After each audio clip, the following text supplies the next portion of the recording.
یہ وہ دور تھا جب ہند کی سرزمین بت پرستی میں ڈوبی ہوئی تھی۔ لوگ پتھروں کے آگے جھکتے تھے اور اندھیروں میں روشنی تلاش کرتے تھے۔ ایسے وقت میں اللہ کے ایک برگزیدہ ولی حضرت خواجہ معین الدین چشتی رحمۃ اللہ علیہ، جنہیں دنیا غریب نواز کے نام سے جانتی ہے، عجم سے چل کر ہندوستان تشریف لائے۔ جب آپ اجمیر شریف پہنچے تو وہاں کے لوگ راجہ پرتھوی راج کے زیر حکومت تھے۔ راجہ کا دربار شاندار تھا، مگر دلوں میں کفر کی تاریکی چھائی ہوئی تھی۔ خواجہ صاحب نے شہر کے قریب ایک جگہ قیام فرمایا۔ آپ کی عبادت، حلم اور اخلاق سے لوگ حیران تھے کہ یہ کون ہستی ہے جو نہ دولت مانگتی ہے نہ تخت و تاج، بلکہ صرف اللہ کی یاد میں مگن رہتی ہے۔ جب راجہ کو خبر ملی کہ ایک درویش آیا ہے اور اس کی دعا سے لوگ اسلام قبول کر رہے ہیں، تو راجہ کے دل میں حسد کی آگ بھڑک اٹھی۔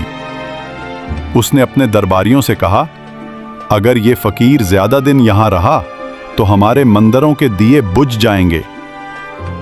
راجہ نے اپنے سپاہی بھیجے کہ خواجہ صاحب کو شہر سے نکال دیا جائے۔ سپاہی آئے، مگر جب انہوں نے خواجہ صاحب کو دیکھا تو آپ سجدے میں تھے۔ آپ کے گرد ایک نور کا ہالہ تھا۔ سپاہیوں کے قدم زمین سے جم گئے اور زبان سے الفاظ نکالنا بند ہو گئے۔ جب آپ نے سر اٹھایا تو فرمایا، اللہ کے بندو، یہ تمہارے ہی بھلے کے لیے آیا ہوں۔ سپاہی روتے ہوئے قدموں میں گر گئے اور وہیں اسلام قبول کر لیا۔ جب راجہ کو اس واقعے کی خبر ملی تو وہ غصے میں آگ بگولا ہو گیا۔ اس نے اپنے جادوگر بلائے۔ جادوگر نے خواجہ صاحب کے خیمے کی طرف منتر پھونکے، مگر ہوا کچھ یوں کہ جادو خود الٹ گیا اور جادوگر زمین پر گر کر تڑپنے لگا۔ خواجہ صاحب نے ہاتھ اٹھا کر فرمایا، اے اللہ، اس دل کو ہدایت دے جو تیرے نور سے محروم ہے۔ اسی لمحے جادوگر چیخ اٹھا، میں گواہی دیتا ہوں کہ اللہ کے سوا کوئی معبود نہیں اور محمد اس کے رسول ہیں۔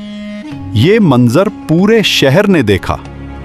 راجہ پرتھوی راج خاموش کھڑا تھا۔ اس کے درباریوں کے چہرے زرد پڑ چکے تھے۔